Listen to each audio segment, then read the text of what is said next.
हाय friend आपण मानके Tushar Pinky official YouTube channel रे स्वागत मुई पिंकी आज न्यू वीडियो आपण मान संगे शेयर करछे भाबुछे वीडियोटे आपण माने लास्ट पर्यंत देखबे आ वीडियोटा केमती हेची कमेंट द्वारा निहाती जानबे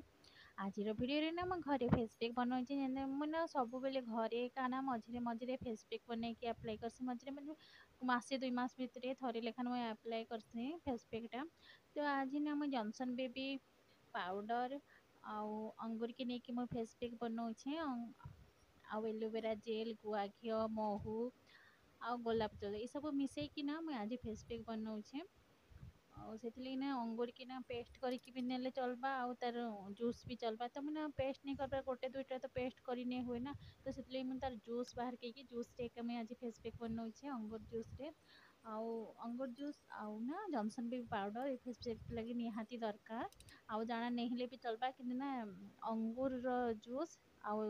ଜନସନ୍ ବେବି ପାଉଡ଼ର ନିହାତି ଦରକାର କାହିଁକିନା ମୁଁ ଆଜି ନା ଜନସନ୍ ବେବି ପାଉଡ଼ର ଆଉ ଅଙ୍ଗୁର ଫେସ୍ ପ୍ୟାକ୍ ବନଉଛେ ତ ସେଥିଲାଗି ମୁଁ ନା ଗୋଟେ 2 ଚାମଚ ନେଇଯାଇଛି ଅଙ୍ଗୁର ଜୁସ୍ ଆଉ ହାଫ୍ ଚାମଚ ଭଳିଆ ଏଲୋଭେରା ଜେଲ୍ ଅଳ୍ପ ଟିକେ ଘିଅ ଆଉ ନା ଜନସନ୍ ବେବି ପାଉଡ଼ର ଗୋଟେ ବଡ଼ ଚାମଚ ନେଇଯାଇଛି ଆଉ ଅଳ୍ପ ଟିକେ ମୋର ଗିନାରେ ପଡ଼ିଗଲା କାହିଁକିନା ମୁଇଁ ସେ ଗିନା ଉପରେ ଏକା ପାଉଡ଼ରଟା ଛାଡ଼ିଥିଲି ତ ପଡ଼ିଗଲା ଗିନାରେ ଟିକେ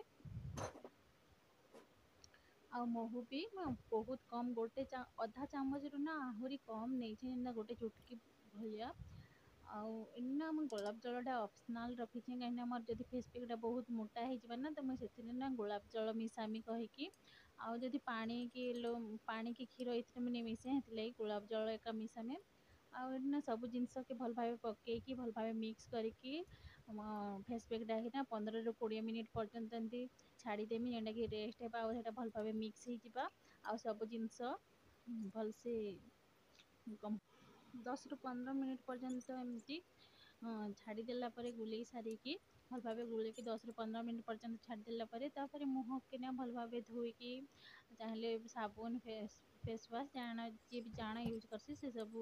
ମୁହଁରେ ଧୋଇକି ତାହେଲେ ଫେସ୍ ପ୍ୟାକ୍ ଆପ୍ଲାଏ କରମି ଆଉ ଫେସ୍ ପ୍ୟାକ୍ ନା ପୁରା ହାଲକା ହାତରେ ମୁଇଁ 15 ରୁ 20 ମିନିଟ୍ ପର୍ଯ୍ୟନ୍ତ ଏମିତି ମାଲିସ କରମି ଧୀରେ ଧୀରେ ଯଦି ବହୁତ ଜୋରରେ ମାଲିସ କଲି ନା ତ ମୁହଁଟା ବହୁତ ଜଲ୍ଦି ଡ୍ରାଏ ହେଇଯିବା ତ ସେଥିଲାଗି ମୁଁ ପୁରା ହାଲକା ହାତରେ ଯେମିତି ଜଣା ନାଇଁ ପଡୁଥିବା ଯେ ମାଲିସ କରୁଛି କି କାଣା ଭଳିଆ ତ ସେଥିଲାଗି ନା ପୁରା ହାଲକା ହାତରେ ମୋତେ ଏଇଟା 10 ରୁ 15 ମିନିଟ୍ ପର୍ଯ୍ୟନ୍ତ ମୁଁ ମୁହଁରେ ମାଲିସ କରମି ଆଉ ମୁହଁକେ ନା ପୁରା ଶୁଖବାର ଲାଗି ଛାଡ଼ିଦେମି ଯେନ୍ଟାକି ମୁହଁଟା ମୋର ଭଲ ଭାବେ ଶୁଖି ସାରିଲା ପରେ ନା ପାଣିରେ ମୁଇଁ ନର୍ମାଲ ପାଣିରେ ଏକା ମୁହଁକେ ଧୋଇମି ତାପରେ ଜାଣା ବି ଆପ୍ଲାଏ କରିପାରିବେ ମୁହଁରେ ଯେ ଜାଣା ଲଗାଉଥିବେ ତାଣା ବି କରିପାରିବେ ମୁଇଁ କିଛି ବି ନେଇ ଲଗେଇ ଆଉ ସବୁବେଳେ ନା ମୁଇଁ ରାତିରେ ଏକା ଫେସ୍ ପ୍ୟାକ୍ ଆପ୍ଲାଏ କରସି କାହିଁକିନା ରାତିରେ ନା ରେଷ୍ଟ ବି ମିଲ୍ସି ଭଲ ଭାବରେ ଫେସ୍ ପ୍ୟାକ୍ ଲଗେଇ ସାରିଲା ପରେ କିଛି ସମୟ ଲାଗି ମୁହଁକେ ରେଷ୍ଟ ମିଲ୍ସି ଆଉ ସକାଳୁ ହେଲେ କାଣା ହେସି କି ଆମେ ସବୁବେଳେ ମେକଅପ୍ରେ ଥିସୁଁ ମାନେ ପାଉଡ଼ର ଟିକଲି ସବୁ ଲଗେଇକି ଥିସୁଁ ତ ସେଥିଲାଗି ନା ରାତିରେ ଏକା ମୋତେ ବହୁତ ଭଲ ଲାଗ୍ସି ଲଗାବାର ଲାଗି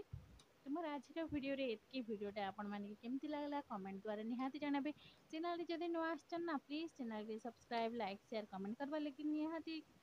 ନିହାତି ଭାବରେ କରିବେ ବିଲକୁଲ ବି नहीं भूलवे।